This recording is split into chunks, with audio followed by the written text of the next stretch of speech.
Legislative assembly, legislative council, శాసనసభ, శాసన మండలి అని మనకి రెండు సభలు ఉన్నాయండి. వీటిల్లో ఎమ్మెల్సీలు శాసన మండలిలో ఉంటే ఎమ్మెల్యేలు శాసన సభలో ఉంటారనమాట.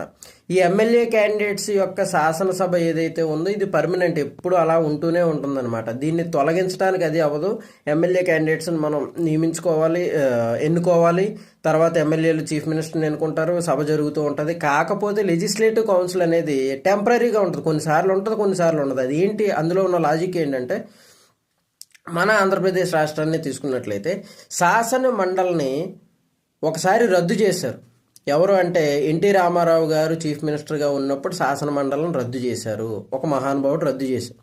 ఇంకొక మహానుభావుడు ఏం చేశారు అంటే రాజశేఖర రెడ్డి గారు ఏం చేశారు, శాసన మండలిని మళ్ళీ తిరిగి అమల్లోకి తీసుకొచ్చారు. ప్రజెంట్ మనకి శాసనసభ ఉంది, శాసన మండలి ఉంది.